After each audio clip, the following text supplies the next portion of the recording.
asalaamaaleykum waa Kër Massar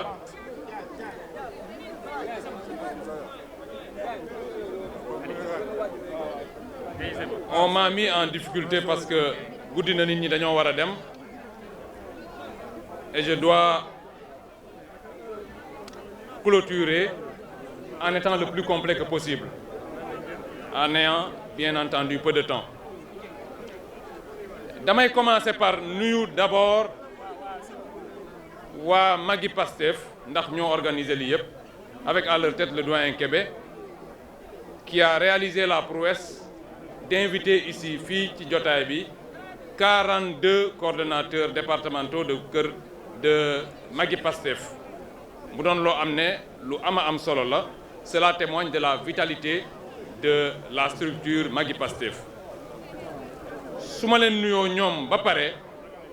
damay nuyu ñi nga xam ne dañ leen fi invité ñu ñëw. Ils nous ont fait l'honneur de venir avec à leur tête les députés Maïmouna Bousso, Ramatoulaye Bodian et mon ami et frère le directeur général de la LONASE ñooñu ñoo leen fi invité ñu ñëw fi. En dehors d'eux, il y a bien entendu les deux députés du département, Mohamed Siradio Souare et Ramatoulaye Ndom. Bu ma nuyoo ñooñu damay nuyu aussi l'ensemble des militants de PASTEF au niveau de Kër Massar. May defal une mention spéciale à tous ceux-là, à tous ces militants ñi nga xam ne li ñuy def c'est quelque chose qui me touche au plus haut point. ñi nga xam ne dañoo toog autour de moi di ma jàppale. C'est ça qui me donne du courage et comme le disait Ousmane Sonko man ku ma jàppale nekk ak man parce que ñun li ñu gëm c'est très clair, c'est le projet amul leneen derrière tant que yéen a ngi nekk sama ginnaaw ñu ànd vous n'aurez jamais aucune forme de déception parce que man je suis dans le projet je suis pour le projet et je ne vis que pour ça loolu laay def moo tax du ngeen ci am kii dama leen di remercier bu baax a baax tous ces gens envers le staff ñi ñu xam ak ñi ñu xamul ñëpp dama leen di nuyu tey gisuma la triade il me semble qu'elle n'est pas complète aujourd'hui Babacar alors bu ma nuyoo ñooñu ñëpp nag ba pare damay revenir sur ñii nga xam ne dama leen wax ne leen nañu taxaw autour de moi mooy la sécurité de Ousmane Sonko ñu war leen a rendre un vibrant hommage man fépp fu may dem damay dégg parfois gars yi di ko wax di ŋàññ li ma yor sécurité mais man je suis fier d'être avec vous yéen ñii ma àndal ndax nit ñi dañoo xamul rek nit ñi dañu xamul lan moo nekk ci diggante bi mais man nekk chef de la sécurité moo ma gën a leneen lu ma mën a am dans Pastef parce que c'est une position de confiance d'abord du président Ousmane Sonko. Ousmane Sonko ñi mu gën a wóolu defe naa c'est les gens de la sécurité parce que ñi nga xam ne ñoo lay encadrer à chaque fois ñooñu ñooy tes véritables parents. ma bëgg leen a rendre un hommage parce que bi dara doonul dara maa ngi fàttaliku je vous rappelle un peu jour bi ma njëkkee ñëw dugg ci biir sécurité bi ndax dama ñëw en catimini yéen a ngi nekkoon Ziguinchor ak Ousmane Sonko c'était l'élection de 2019 ma ñëw woo Ousmane Sonko mu ne ma maa ngi fii ñëwal ma ñëw directement defe naa am ku ma ne nii daf maa laal rek ma naaw Ousmane Sonko di reetaan ne leen non kii moom bu leen ko laal et à partir de ce moment je pense que l'histoire s'est poursuivie may wax ni li ngeen won Ousmane Sonko parce qu'au départ sécurité moo gënoon risqué ci li nit ñi di def te amuñu woon lu ñu leen fay il n'y avait rien du tout c'était du volontariat nit ñi ñëw ànd ak affaire bi je me souviens des photos de 2017 où on avait benn L200 lañ amoon ñu gis photo bi boobu moomoo tolloo woon nii moomoo ñoom limu lañ ci gis gars yi taxaw ci vraiment mu doon àndu nawle te man ak lu ma mënti am vraiment ànd ak ay nawle ànd ak des gens de valeur moo ma gënal te ñii ce sont des gens de valeur dañuy fàtte parfois nag en parlant de la sécurité dañuy fàtte les chauffeurs il n'y a pas de sécurité sans chauffeur parce que nous nous déplaçons avec des véhicules te ñoom ñooy gën a sonn sa waa sécurité bi à leur tête nag damay lim koo xam ne mooy Amdi nit ñi duñ koy xam Amdi Ngom Amdi mu ngi jël décision wu ànd ak Ousmane Sonko carrément bi ñu dàqee Ousmane Sonko une semaine plus tard daf ma woo ne ma grand man daal dama jël décision daal ñëw ànd ak Sonko loolu nit dëgg moo koy def parce que nit koo xam ne da nga ànd ak moom ñu jëlee ko fonction publique dàq ko nga soog a laxasaayu nag ne léegi damay bàyyi li may def yëpp ànd ak moom c'est ce que Amdi a fait mu bëgg ngeen may ko loxo bu baax a baax a baax Amdi c'est le chauffeur de Ousmane Sonko mu may ànd ak moom mooy ànd ak moom fu muy dem donc c'est pour moi un honneur voilà Amdi voilà Amdi est là ñu yàgg ànd nekkoon en son temps dans les années lan 2008 2009 ñu nekkoon à la brigade ñu nekkoon des vérificateurs ndax Ousmane Sonko nag mos naa nekk sama chef mais yàgguñu Amadou Ba moo wax ni waruñoo liggéey je ne sais pas pour quelle raison peut-être qu'il nous expliquera mais on a fait 3 mois moom moo nekkoon le chef de la brigade immobilière ñu nekk fa ñetti weer lañ def mu ne dañ ñuy séparer bon c'est parce que aussi ñun ñoo nekkoon aussi di animer syndicat bi gars yi dañ doon bañ ñu am temps wu chaque jour ñu gisante di lijjanti waxu syndicat donc mu doon lu am solo man dama bëggoon ñu rendre leen un hommage tout en sachant que combat bi jeexagul man loolu laa gëm dans Pastef soirée wax na ko sànq buñ jàpp ni rek xam nga un système on ne le finit pas à travers des élections on a organisé des élections on a battu l'APR on les a dégagés du pays mais loolu rek taxul système bi dem le système est encore là et il faut que ñu continuer en vous rendant hommage je vous dis aussi que affaire bi jeexagul nañ leen continuer à nous mobiliser nous sommes entrés dans l'histoire c'est vrai tey jii ku ne boo demee ba am say sët di nga leen mën a nettali ne leen bi Sénégal amee problème bokkoon naa man mii sa maam yàlla nañ nekk ay maam ñun ñëpp taxaw ni leen man mii sa maam bokkoon naa ci ñu taxaw ne daal di bañ lu ne fekk ma ci mais ma taxaw rek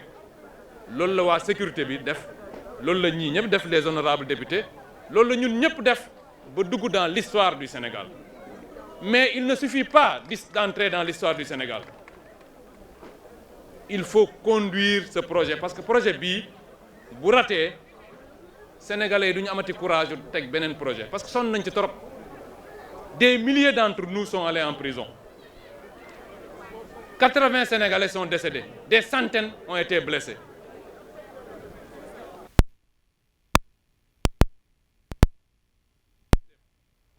en dehors de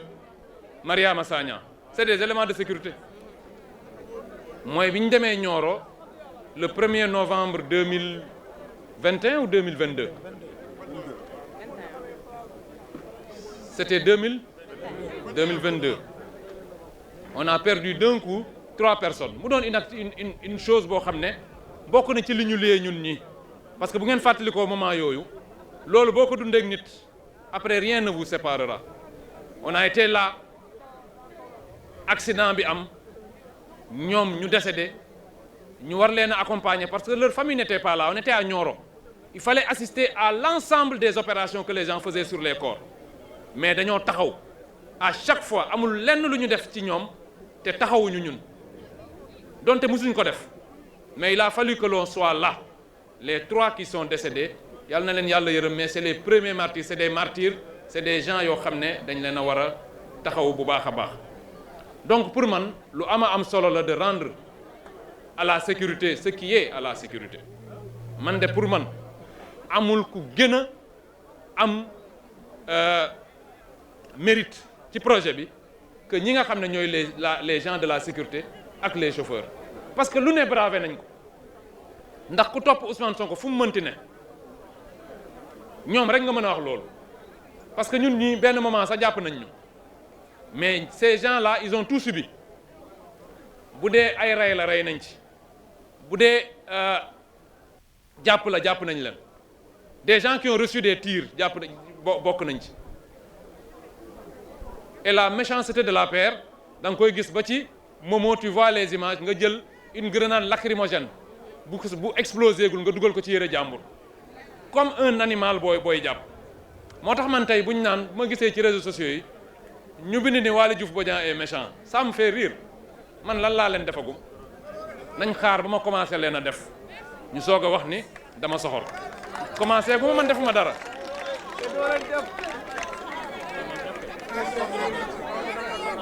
jàppaguñu kenn ci ñoom man de loolu laa considéré may wax ni de ce point de vue d'ailleurs le projet pour mu dox le projet c'est pas seulement des questions économiques le projet aussi c'est une grande demande sociale de justice les Sénégalais ont soif de justice lii fi xewoon 2021 ba 2024 mënuñu ko passer en pertes et profits mënuñu toog fii nag je ne vais pas verser dans le débat disant que la justice elle est lente elle n'est pas lente je ne suis pas là pour critiquer le ministre de la justice mais dinaa joxe rek sama contribution parce que Macky Sall avant de partir il a protégé l'APR gars yi xamuñu ko ni mu leen protégé mooy la loi 2024-06 du 9 février 2024 loi boobu pour fàttali leen ko loi boobu moo laalaat la loi sur l'OFNAC ni mu ko laalaatee mooy dafa jël tout ce qui est enrichissement illicite yóbbu ko OFNAC ba pare teg fa sëñ Bassirou Gueye déglu leen bu baax li ma leen di wax enrichissement illicite tey boo ko bëggee def foog nga jaar OFNAC mënoon na ko yóbbu parquet financier parce que créé na parquet financier mais parquet financier le ministre de la justice daf ciy am loxo mu jël ko yóbbu ko OFNAC kan moo fa nekk sëñ Bassirou ne bougera pas tey jii boo gisee waa APR ñu ci bëri di wax ju bëri c'est parce que dañoo xam ni les rapports ayant été faits sous Macky Sall ñu ci bëri rapports yi lim leen épinglé bëriwul dañ naan rapport bi sax buñ ko tegee parce que dañuy entraîner vers les rapports dañ lay wax naan la de toute façon man damay génn dëkk bi chaque semaine nga dem doxantu ji aéroport parce que tu te dis que c'est le rapport mais l'arme de destruction massive contre l'APR li nga xam ne buñ ko defee ñoom ñëpp la ñuy jàpp mooy l'enrichissement illicite loolu yomb na fi mu nekk nii honorable on va à l'Assemblée on modifie cette loi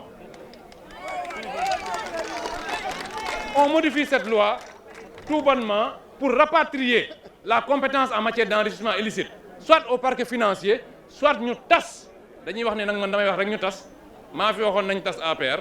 mais nañu tas OFNAC ki ko yor kenn mënu ko faa jële il a un mandat c'est la loi mais da ngay tas OFNAC rek tegaat ko teg fa keneen koo xam ne dina topp ñii parce que cette affaire tout ce qui s'est passé au Sénégal entre 2021 et 2024 faw ñu lijjanti ko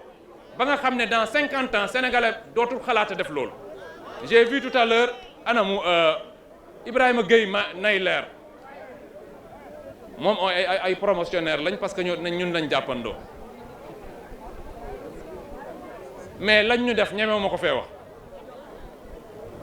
moo tax waa APR dañ maa ragal man ndax xam nañu man xam naa te man nag duma bàyyi dara je considère que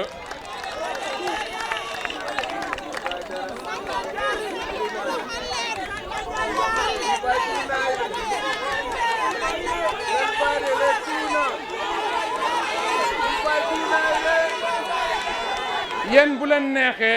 neexee ngeen bàyyi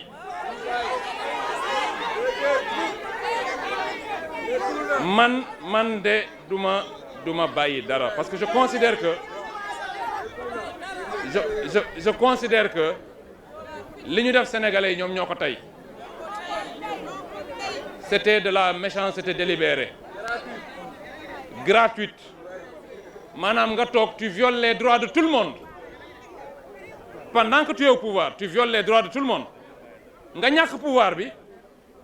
di joxe des leçons de droit ne oui il faut qu'on respecte pour citer un peu le ki may wooye celui dont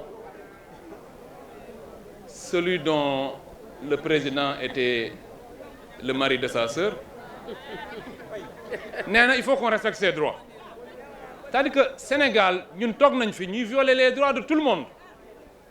ñaata nit lañ fi jàpp fii yéen ñii nekk fii ñu jàppale doo xam loo def ñu yóbbu la police di laajtante seen biir ñoom noonu la ñuy def de on t'amène à la police ñuy laajte bon écoute bon Waly Diouf Bodiang en fait qu'est-ce qu'on va lui mettre comme infraction ñuy réfléchir non te ñu koo wax lii ah non gars yu nekk fii dañ leen fi indi parce que ay commando lañ xaw ma boole leen ko ci c'était ça le Sénégal après aujourd'hui yow nga dem aéroport rek ñu delloo si la tu cries au scandale dem aéroport ñëwaat kenn dóoru la kenn defu la dara ngay kaas donc pour man le projet pour en revenir à ça il faut que ñu defarwaat parce que c'est pas seulement ñoo ngi dem du point de vue du redressement de ce pays-là mais la question de la justice bu ñu ko réglé wul en 2028-2029 suñu campagne bi dina metti parce que les Sénégalais dinañ taxaw jàkkaarloog ñun nañu yéen a ñu waxoon nañu da ngeen di tegaat dëkk bi ci yoon fan ngeen toll ci yoon boobu man day ci loolu laa ne bu yeboo ñu wax ni c'est la ligne dure ou l'aile dure de Pastef man ci aile boobu laay des pour man tous ceux qui ont fait des choses contre les Sénégalais doivent en répondre man loolu laay dund looloo ma gënal ay nekk DG port wala nekk quoi que ce soit naa dem sama kër toog fa mais nañ lijjanti waa APR.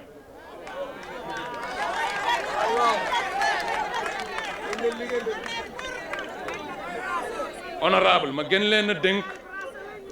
la modification de la loi 2024-06 du 9 février 2024 qui protège durablement les gens de l'APR. bu ñu ko changé vous allez voir que dëkk bi day soppeeku immédiatement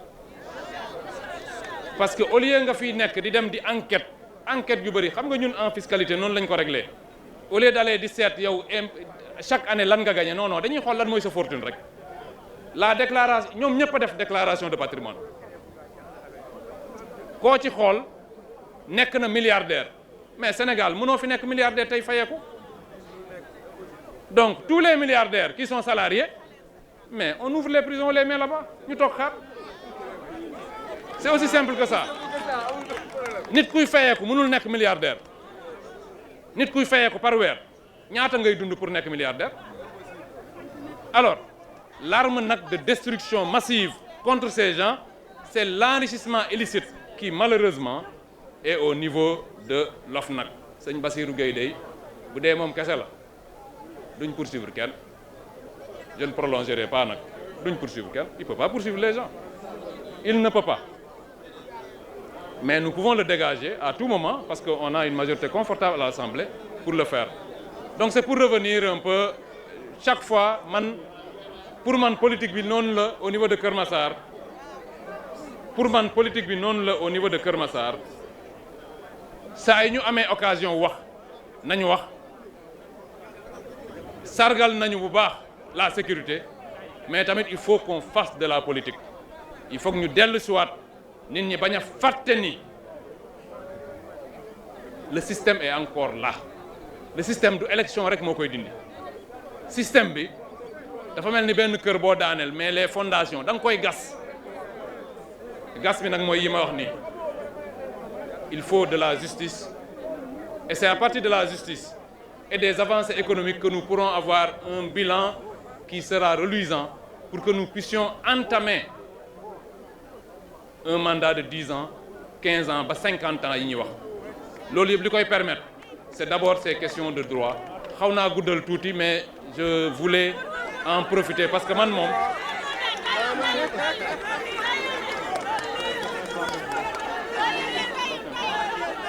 non dama leen di jox rendez-vous prochaine fois damay bañ waa APR tiit torop parce que yéen da ngeen leen di tiital damay gis ngeen di bind ci réseaux sociaux yi Waly Diouf Bodiang ministre de la justice ou ministre de l'intérieur mais loolu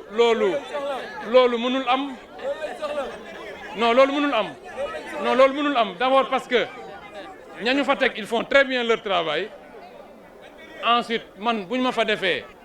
gars yi dañuy daw dem bu ñu annoncé gouvernement bi 19h 20h gars yi dañuy xëccoo frontière bi donc jaru ko faut pas trop leur faire peur Moi, je suis très bien au port.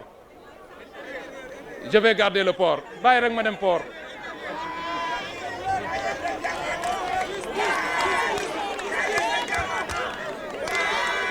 Voilà, donc je remercie tout le monde, je remercie tous ceux qui ont été là. Je suis très touché par cette mobilisation. Waa Magui Pastef, tout le monde. À l'endroit maintenant des agents de sécurité, mënuñ leen fàtte benn yoon parce que man wax naa leen ne leen il y a des choses que nous devions faire pour vous. Malheureusement on est là, on est en direct, on ne va pas le dire mais ñoo ngi ñëw man bu ngeen xoolee ni may doxale ak yéen kenn doxalewu ko ak yéen xool leen sama doxalin ak yéen parce que dama jàpp ni dama leen war a gunge yéen ñëpp ni ñuy fonctionner nii ñu ngi koy dem affaire yi dina ñëw y en a qui sont pressés mais chacun d'entre vous en ce qui le concerne dinaa yegg ci yow incha allah ñoo ngi ñëw ndànk-ndànk on va venir donc jàpp leen ci bu baax parce que ñun ànd nawle lañu ànd ak yéen vous êtes bagarrés pour nous on va se battre pour vous voilà je remercie tout le monde donc mu ngi xaw a guddi je vous donne rendez-vous la prochaine fois. Vive le projet. Merci, vous quittez pour mon plateau. Donc, on